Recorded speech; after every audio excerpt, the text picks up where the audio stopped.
अब हम लेंगे next, solve the system of equations. अब ये जो टाइप अब शुरू हुई है हमारे पास, first type of system of equations. ये क्वेश्चन आपको बोर्ड में 6 मार्क्स का आएगा और it is one of the most important type of matrices. जो 6 मार्क्स का क्वेश्चन है वो आपको 100% आएगा ही आएगा, और सबसे इजी टॉपिक है पूरे मैथ्स के अंदर, मैट्रिसेस एंड डिटर्मिनेंट। तो ध्यान से कर लें।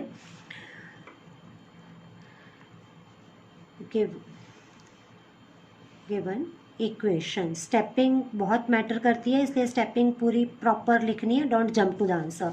Given equations are 2x minus 3y plus z equals to -1, x minus 2y plus 3z equals to 6, minus 3y plus 2z equals to 0। तो जैसे हमने लास्ट क्वेश्चन में करा, सबसे पहले हम कन्वर्ट करेंगे इनको मैट्रिक्स फॉर्म में। These equations can be written as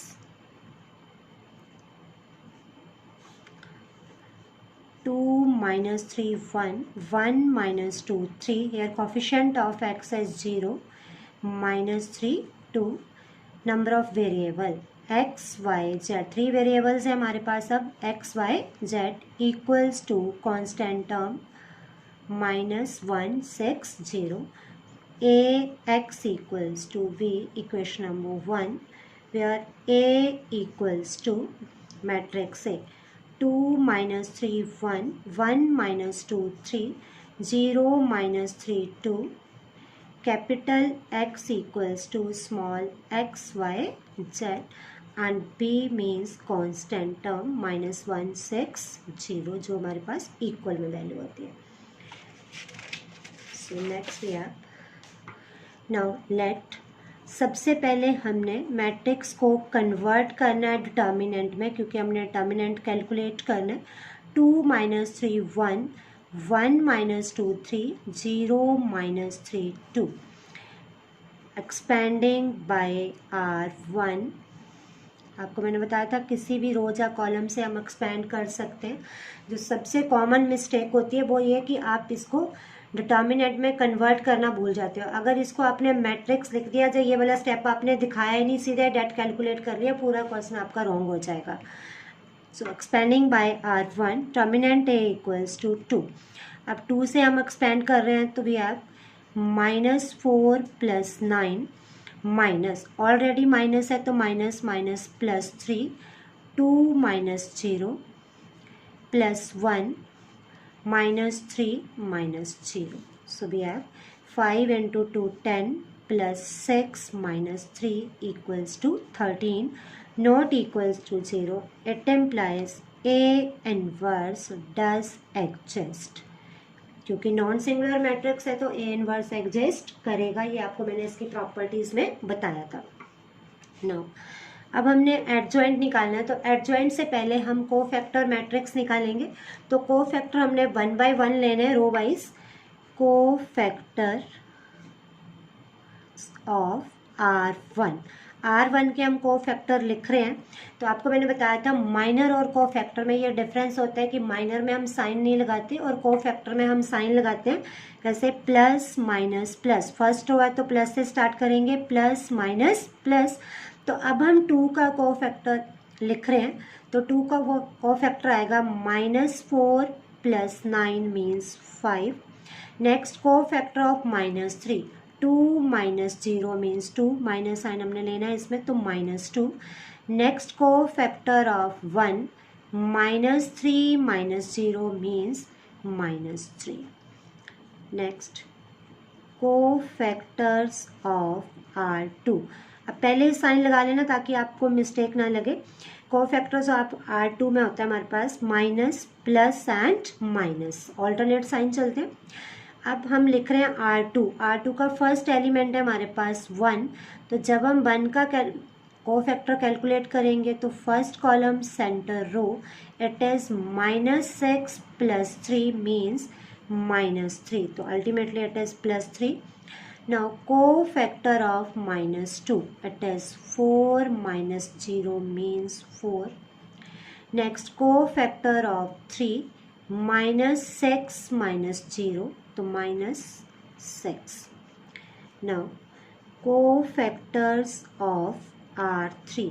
अब R3 में फिर साइन आएगा प्लस माइनस प्लस. जीरो का हम कोफैक्टर ले रहे हैं, जीरो नहीं लिख देना, मल्टीप्लाई नहीं कर रहे हैं, हम कोफैक्टर लिख रहे हैं. तो जीरो वाला आपने कॉलम भी डिलीट कर देना, रो भी. It is -9 + 2 means -7. Now cofactor of -3, 6 - 1 it is 5. तो ultimately -5. -4 + 3 -1. Now cofactor matrix A. अब हमने सारे कोफैक्टर को मैट्रिक्स के अंदर लिख देने. It is 5 -2 -3. Next is 3 4 6 -7 -5 -1.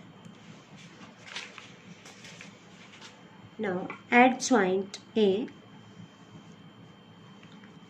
Adjoint A is the transpose of cofactor matrix. कल की क्लास में ही करा है अभी हमने. -7 -5 -1 its transpose. We interchange the row into column. So 5 -2 -3 3 4 6 -7 -5 -1. तो अब हमने एडजॉइंट ए भी कैलकुलेट कर लिया. नाउ फ्रॉम 1 था हमारे पास AX = B. Pre multiply by A inverse. ये ध्यान रखना है, हमने यहाँ प्री लिखा है तो प्री का मतलब होता है पहले, तो आपने प्री ही मल्टीप्लाई करना है. A inverse into AX = A inverse into B. ये नहीं कि आप लिखे यहाँ प्री रहे और मल्टीप्लाई B के बाद में कर रहे हैं, तो वो पोस्ट मल्टीप्लाई हो जाएगा. तो प्री मल्टीप्लाई तो पहले मल्टीप्लाई करना है. It implies A inverse into A is I into X = A inverse into B. I multiplied by any matrix is again that matrix equals to A inverse into B. यहाँ पर आप दोनों property लिखेंगे. A inverse into A equals to I and I into X equals to X. It implies.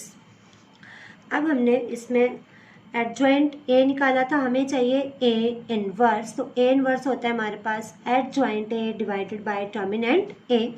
Therefore X equals to adjoint A divided by determinant A into B.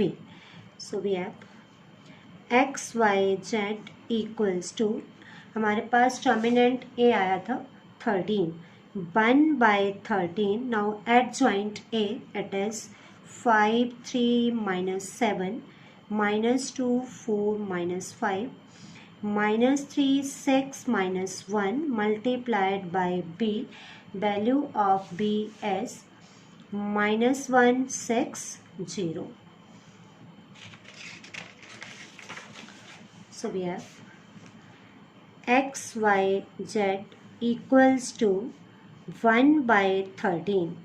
अब हम multiply करेंगे, तो multiply का हमारे पास method होता है first row into first column.